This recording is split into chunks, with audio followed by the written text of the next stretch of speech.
Assalamualaikum warahmatullahi wabarakatuh. Selamat malam Bapak Mahmud Muhodam dan teman-teman semua. Pada kesempatan kali ini, kami dari kelompok 10 akan mempresentasikan materi mengenai analyzing arguments. Pertama-tama, saya sebagai perwakilan kelompok akan memperkenalkan anggota kelompok terlebih dahulu. Bisa di next slide.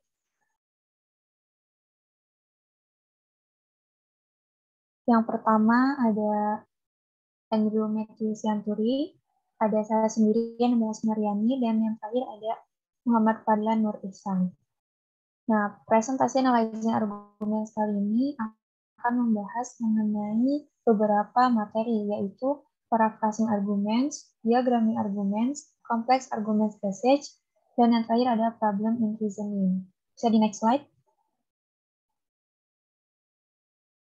Materi yang pertama ada paraphrasing arguments. Argumen dalam kehidupan sehari-hari seringkali sangatlah kompleks.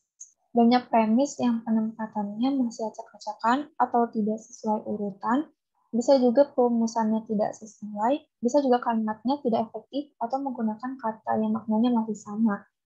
Dan bisa juga premis tersebut maknanya tidak jelas. Nah, untuk mengetahui hubungan antara premis dan kesimpulan, agar bisa mengetahui argumen dengan jelas, kita perlu beberapa teknik analisis. Nah, teknik yang pertama adalah paraphrasing arguments. Karena teknik yang paling berguna untuk analisis adalah parafrase. Kita memparafrase argumen dengan menentukan proposisinya dalam bahasa yang jelas dan dalam bentuk yang logis. Nah, dan bisa juga kalimatnya perlu untuk dirumus ulang. Oleh karena itu, kita harus memastikan bahwa parafrase yang ada itu benar dan lengkap sehingga argumen bisa dianalisis dengan benar. Bisa di next slide.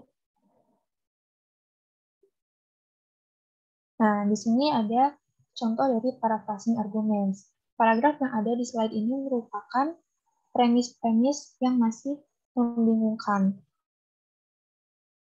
Nah, paragraf ini juga merupakan keputusan dari mayoritas Mahkamah Agung Amerika Serikat pada tahun 2003 yang menyatakan tidak konstitusional sebagai undang-undang Texas yang menjadikannya kejahatan bagi orang-orang dari jenis kelamin yang sama untuk terlibat dalam bentuk tertentu dari perilaku seksual intim.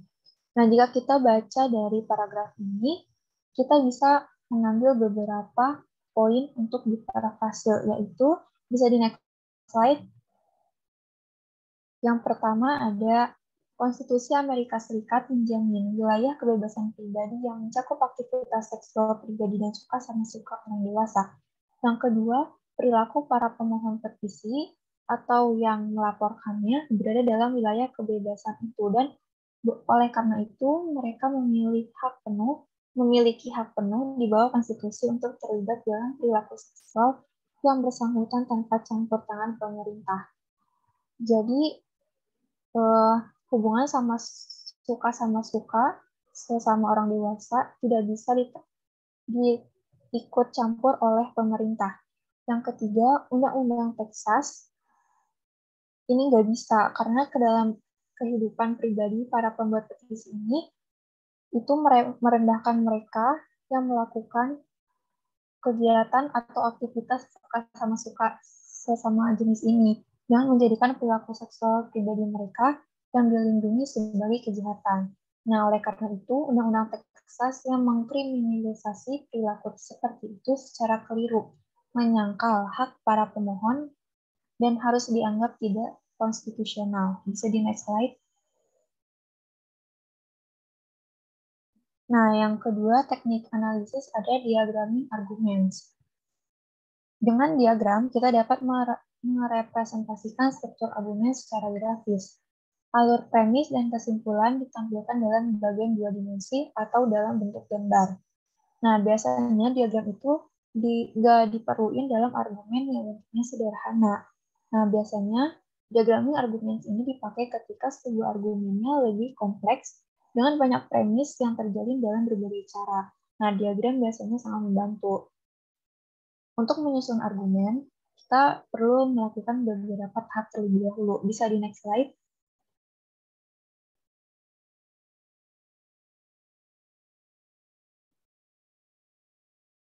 Nah, yang pertama, kita harus memberi nomor pada semua proposisi yang ada di sampingnya sesuai urutan kemunculannya dan melingkari setiap angkanya. Nah, jika sudah tersusun seperti yang ada di slide ini, kita bisa membuat diagramnya seperti contoh yang ada di bawahnya. Jika kita melihat dari contoh ini, bisa disimpulkan bahwa nomor 1, kalimat 1, dan kalimat 2 merupakan bentuk dari premis, dan kalimat ketiga merupakan kesimpulannya. Premis 1 yang menyatakan bahwa tidak ada konsensus yang menyatakan bahwa telur yang dibuahi itu hidup, sementara telur yang belum dibuahi itu tidak hidup. Dan tidak ada juga konsensus yang menyatakan bahwa sel-sel atau saraf yang belum sempurna itu bisa disebut sebagai manusia. Nah, dan kesimpulannya merupakan tidak ada data eksperimental yang menyatakan kapan manusia itu dimulai. Bisa di next slide. Nah, ya ini. Nah, pada contoh sebelumnya, premis langsung tertuju pada kesimpulan atau conclusion. Namun ada juga beberapa premis yang tidak langsung tertuju pada kesimpulan, tetapi tertuju kepada premis yang lain yang mendukung kesimpulan, seperti diagram yang ada di slide ini. Jadi, premis ketiga mendukung premis kedua mendukung premis keempat, dan premis satu menjadi kesimpulannya. Kekuatan lain dari diagram adalah kemampuan mereka untuk menunjukkan hubungan antar premis, hubungan yang mungkin penting bagi argumen. Setiap premis argumen dapat mendukung kesimpulannya secara terpisah, seperti yang ada di slide ini. Bisa di next slide. Nah, contoh ketiga dari diagram argumen ini merupakan contoh paragraf yang berisi dari 2 atau lebih argumen dan sejumlah proposisi yang hubungannya tidak jelas. Maka bentuk diagramnya akan seperti yang di bawah ini. Nah, bentuk diagramnya seperti ini karena dalam paragraf di atas terdapat 2 conclusion atau kesimpulan dan juga ada 2 argumen. Tapi kedua conclusion atau kesimpulan ini merupakan dari premis yang sama, maka bentuk diagramnya akan seperti ini. Nah, segitu materi dari diagram arguments. Materi selanjutnya akan dijelaskan oleh Fadlan. Baik, selanjutnya di sini saya akan menjelaskan tentang kompleks argumentative passage, di mana dalam submateri ini kita akan membahas seputar bagaimana sebuah argumentasi saling berkaitan dan juga saling berjalan. Nah, seperti yang sudah tercantum, bahwasanya argumentasi itu terkadang menjadi suatu dilema dalam sebuah retorika, dikarenakan hal ini didasarkan atas yang pertama, bagaimana cara kita menanggapinya, yang kedua, bobot argumentasi terkait, dan yang terakhir itu premis yang dipakai dalam pemaparan dari argumentasi tersebut. Nah, sehingga jikalau kita konklusikan secara kontekstual, argumentasi itu mampu menjadi kompleks ketika ada kesalahan dalam penalaran terkait bagaimana argumentasi tersebut ditanggapi gitu. Nah, sebenarnya jika kita lihat secara detail, sebenarnya beberapa argumentasi itu memiliki kapasitas kerumitan tersendiri untuk dipahami dan juga divisualisasikan oleh halayak gitu. Nah, maka dari itu ada alternatif yang dapat diaplikasikan, yakni dengan cara membuat suatu analisa terkait korelasi antar argumen dengan beberapa proporsi, yang mana proporsi ini berperan sebagai subkonklusi dan juga premis yang kemudian ada proporsi lain yang manifestasi menjadi sebuah bentuk kata yang diulang, yang pada akhirnya juga akan berwujud menjadi tantangan dan juga penarik ulur dalam berkomunikasi secara argumentatif. Nah, maka dari itu seperti yang teman saya jelaskan sebelumnya, langkah yang mudah untuk menstrukturalisasikan pemahaman terkait argumentasi tersebut adalah dengan cara pembuatan diagram, di mana pembuatan diagram ini mampu menjadi benefit untuk membedah suatu argumentasi dalam beberapa analisa gitu. Tetapi sebenarnya jika kita lihat secara resmi, sebenarnya tidak ada mekanikal yang legal bahwasanya diagram ini mampu secara delegatif mewakili maksud dari argumen secara akurat gitu. Jadi maksudnya adalah bahwasanya pembuatan diagram ini kalau misalnya kita lihat dalam perspektif aplikator sebenarnya baik untuk menyampaikan argumentasi dalam pembedahan premis per premisnya. Tetapi kalau misalnya kita lihat dari sudut pandang sebagai mediator, sebenarnya argumentasi pembuatan diagram ini tidak menjamin untuk menyampaikan suatu argumentasi secara utuh dengan akurat dan tepat gitu. Jadi hanya premis per premisnya saja yang dibedah, tetapi kalau misalnya secara idealitas keutuhan argumentasi tersebut tidak terjamin penyampaiannya secara akurat gitu. Nah, maka dari itu untuk menganalisanya dengan justifikasi secara adil, kita sendiri harus mampu memahami alur premis dari suatu argumentasi yang mana kemudian kita juga harus mengidentifikasi peran setiap elemen yang ada dalam argumentasi tersebut sebagai bagian dari alur premis per premisnya yang bergerak gitu. Kemudian di sini ada beberapa contoh juga yang mampu kita jadikan sebagai indikator atau tolak ukur guna menunjukkan di mana kita dapat membentuk pola hubungan yang istilahnya korelatif antara premis dengan kesimpulan dari suatu rangkaian argumentasi yang saling berkaitan gitu. Bisa di next slide.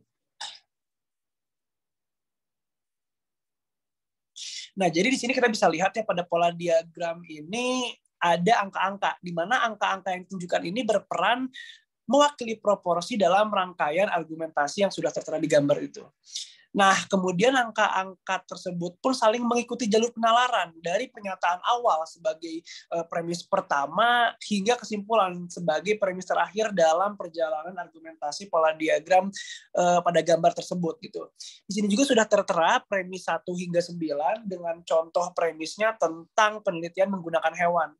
Nah, di mana kalau misalnya kita lihat lagi secara detail, sebenarnya dalam pola diagram serta premis ini banyak pengulangan serta penegasan kata dalam pola diagram terkait gitu. Nah, hal ini dikarenakan proporsi individu itu kadang-kala diulang dalam kalimat yang sama, tetapi sebenarnya juga ada proporsi yang diulang dalam kalimat berbeda, tetapi masih memiliki makna similaritas yang serupa gitu. Sehingga penggunaan diagram sebagai contoh itu merupakan hal yang tepat dilakukan. Karena apa?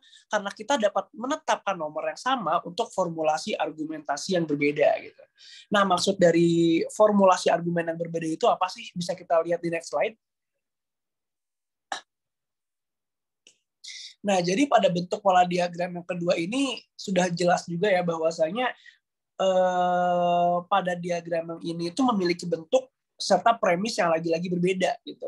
Dikarenakan pada pola diagram yang pertama kita lebih cenderung membahas tentang pengulangan serta penegasan kata. Kalau misalnya pada pola diagram yang kedua dengan bentuk yang berbeda ini, selain contohnya yang berbeda, kalau misalnya yang kedua ini kita memakai contoh mobil bertenaga surya, dan juga pada pola diagram yang kedua ini kita lebih menitik beratkan pemahaman terhadap pertunjukan sebuah aktualisasi yang bahwasanya premis itu mungkin muncul dalam bentuk yang terkompresi, di mana mereka kadang-kala muncul sebagai frase kata benda yang pendek dan juga menjadi poin krusial dalam rangkaian argumentasi.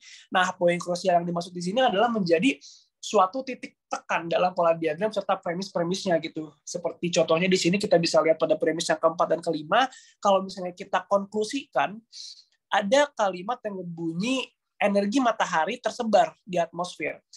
Nah, itu menjadi satu kompresi yang pada akhirnya menjadi titik tekan dan juga poin krusial pada alur premis dalam argumentasi pola diagram yang kedua ini. Nah, mungkin untuk formulasi argumentasi contoh yang terakhir bisa kita next slide aja.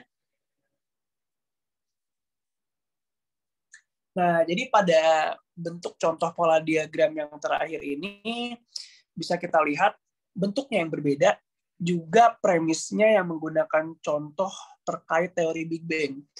Nah, jadi perlu kita pahami bersama bahwasanya suatu pola diagram dengan premis yang bertajuk terkait teoritis itu memiliki suatu kompleksitas dan kerumitan yang berbeda tentang premis-premis yang sebelumnya masih secara mudah dipahami oleh nalar gitu.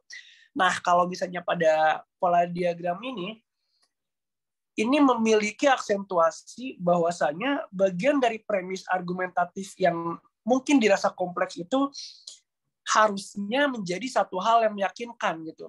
Karena mungkin argumentasi yang kompleks itu kan seringkali menjadi satu stigmatik yang sulit dipahami oleh halayak ramai, oleh penanggap dari argumentasi terkait. Nah, mungkin hal tersebut pun dikarenakan alur penggunaannya yang dirasa berkelok, atau mungkin penyampaiannya juga yang dirasa rumit gitu. Sehingga penggunaan diagram pada kasus ini lagi-lagi dirasa membantu, sebab menjadi satu hal yang bisa memudahkan pemahaman terkait argumentasi yang dipaparkan gitu. Tetapi mengingat seperti yang sudah saya jelaskan sebelumnya, bahwasanya secara mediator, pembuatan diagram ini tidak menjamin penyampaian keutuhan satu idealitas dari argumentasi terkait gitu, karena pembuatan diagram ini hanya membedah analisa dari premis per premisnya aja, dari pernyataan awal sebagai premis pertama hingga kesimpulan sebagai premis terakhirnya gitu. Nah, mungkin selanjutnya akan disampaikan oleh teman saya, Bang Matthew. Baik, pada kali ini kita akan bahas tentang problem in reasoning, atau dalam penalaran reasoning, masalah dalam penalaran. Kita berangkat dari premis-premis yang kita ketahui initially kepada konklusi. Kita membangun argumen kita sendiri sehari-hari dalam memutuskan bagaimana kita harus bertindak, menilai perilaku orang lain, mempertahankan moral, dan lain-lain. Kemampuan untuk merancang argumen baik dan menentukan apakah argumen yang ditawarkan itu baik adalah hal yang sangat berharga dan valuable. Itu kemampuan ini dapat dikembangkan dengan cara latihan secara terus-menerus, konstan. Permainan penalaran kuno seperti catur dan GO melatih skill tersebut. Banyak juga permainan komersial sekarang, contohnya Clue atau Mastermind, yang juga memiliki manfaat untuk melatih skill penalaran kita. Kemudian, masalah yang dibuat-buat secara purposely. Itu biasanya untuk menguji dan memperkuat keterampilan logis penalaran kita. Masalah seperti ini tentu saja jauh lebih rapi dan terorganize daripada masalah yang terjadi di dunia nyata. Namun, dalam pemecahannya, masalah seperti ini memerlukan penalaran yang luas. Rantai-rantai inferensi, kesimpulan akan dibutuhkan, di mana kesimpulan digunakan sebagai argumen premis berikutnya. Menemukan solusi mungkin akan memerlukan rekombinasi kreatif dari informasi-informasi yang telah diberikan atau ditentukan sebelumnya. Masalah yang dibuat-buat secara purposely bisa membuat kita frustasi, tapi dalam pemecahannya akan memuaskan kita, seperti halnya game. Selain menjadi model untuk penggunaan akal, permainan logis juga teka-teki juga menyenangkan. Ya, salah satu bentuk masalah penalaran adalah permainan asah otak, di mana hanya dengan menggunakan petunjuk atau premis yang diberikan, kita harus menentukan fakta tentang karakter yang telah ditentukan. Contohnya, dalam suatu kru penerbangan, terdapat posisi pilot, kopilot, dan insinyur penerbangan yang dipegang oleh masing-masing Allen, Brown, dan Carr. Meskipun tidak harus dalam urutan yang sama. Kopilot yang merupakan, kita diberikan dua premis. Kopilot yang merupakan anak tunggal berpenghasilan paling rendah. Carr yang menikahi kakak Brown berpenghasilan lebih dari pilot. Posisi apa yang masing-masing mereka pegang? Itu pertanyaannya. Pada kasus seperti ini kita tahu dari premis bahwa Carr bukan pilot karena dia berpenghasilan lebih dari pilot, dan dia bukan kopilot karena kopilot berpenghasilan paling rendah. Dengan mengeliminasi, kita dapat menyimpulkan bahwa Carr pasti insinyur penerbangan. Menggunakan subkonklusi tersebut, kita dapat menentukan posisi Brown. Brown bukan kopilot karena dia memiliki seorang kakak, dan kopilot merupakan anak tunggal. Dia bukanlah insinyur penerbangan, melainkan Carr. Karena itu, kita bisa konklusikan bahwa Brown pasti pilot. Yang terakhir, Allen pasti berposisi sebagai kopilot. Nah, ketika masalah-masalah seperti ini menjadi lebih rumit, akan sangat berguna apabila kita menggunakan tampilan grafik dari alternatifnya yang disebut sebagai matriks. Seperti contoh yang kita isi saat mengumpulkan informasi baru. Manfaat matriks seperti ini akan terlihat dalam penyelesaian masalah seperti ini. Terdapat Alonzo, Kurt, Rudolph, dan Willard merupakan 4 seniman kreatif dengan bakat luar biasa. Mereka adalah seorang penari, pelukis, penyanyi, dan penulis. Apa bidang seni mereka masing-masing? Kita diberikan 4 premis. Nah, untuk masalah seperti ini, matriks harus menampilkan susunan 4 orang dalam 4 baris yang di kiri dan 4 profesi seni dalam 4 kolom di atas kanan yang mereka pegang. Akan terlihat seperti yang di bawah ini. Nah, kita bisa langsung menyimpulkan dari premis pertama bahwa baik Alonzo atau Rudolph bukan penyanyi. berikan N di sebelah kanan nama mereka dalam kolom penyanyi untuk tidak. Kita dapat menyimpulkan dari premis 2 bahwa Kurt bukanlah pelukis ataupun penulis. Kita berikan N di sebelah kanan namanya pada kolom pelukis dan penulis. Dari premis 3 kita juga bisa melihat bahwa penulis bukanlah Alonso ataupun Willard. Oleh karena itu kita input N juga di sebelah kanan nama mereka pada kolom penulis. Entry yang kita buat sejauh ini semuanya akan seperti ini. Nah, dari informasi yang telah jelas kita dapat menyimpulkan dengan mengeliminasi bahwa Rudolf pasti penulis. Kita input Y untuk ya pada kotak sebelah kanan namanya pada kolom penulis, dan kita masukkan N pada seluruh kotak sisanya. Susunan saat ini membuktikan bahwa pelukis adalah Alonso atau Willard. Kita dapat mengeliminasi Alonso dengan cara Rudolf dilukis oleh pelukis dari premis 2 dan Alonso tidak pernah mengenal Rudolf dari premis 4. Nah, setelah proses eliminasi kita akan mendapatkan konklusi seperti ini. Bahwa Alonso merupakan penari, Willard merupakan pelukis, dan Kurt merupakan seorang penyanyi, dan yang terakhir Rudolf merupakan penulis. Dari 4 premis tersebut kita langsung dapat menyimpulkan secara rapi bagaimana konklusi, apa peran yang dipegang masing-masing seniman seperti itu. Jadi itulah bagaimana manfaat dari sebuah matriks atau grafik dalam menyelesaikan suatu masalah. Retrograde. Nah, dalam dunia nyata, kita sering diminta untuk bernalar dari apa yang terjadi sekarang dan apa penyebabnya. Dari apa yang ada ke apa sebelumnya. Jadi, penalaran yang berusaha untuk menjelaskan bagaimana suatu harus berkembang dari apa yang terjadi sebelumnya disebut analisis retrograde. Papan catur, contohnya, adalah permainan yang paling terkenal dari semua masalah dalam analisis retrograde. Aturan catur memberikan konteks teoritis yang dibutuhkan. Nah, kita ada contoh penyelesaian masalah. Masalahnya adalah seperti ini nih. Raja hitam baru saja bergerak di kolom A8. Masalahnya, langkah terakhir dilakukan oleh hitam apa? Apa gerakan itu dan apa gerakan putih sebelumnya? Nah, solusinya, karena dua raja tidak mungkin berada di kotak yang berdekatan, raja hitam tidak mungkin berpindah dari posisinya sekarang dari B7 atau B8. Oleh karena itu, kita dapat yakin bahwa raja hitam telah pindah dari A7 di mana ia berada di. Nah, ini contoh dari masalah retrograde. Jadi masalah penalaran yang kita hadapi di dunia nyata memang jarang serapi ini. Banyak masalah yang tidak bisa dijelaskan secara akurat dan kesalahan mendeskripsikannya terbukti sangat menyesatkan sehingga tidak ada solusi yang dapat dicapai. Dalam kasus semacam itu, beberapa bagian deskripsi masalah perlu ditolak atau diganti. Namun kita tidak dapat melakukan ini ketika kita sedang memecahkan teka-teki logis dari jenis yang disajikan sini. Nah, masalah dan teka-teki yang dibuat-buat berguna dalam memperkuat keterampilan penelaran kita dan itu in fact menyenangkan. Sekian.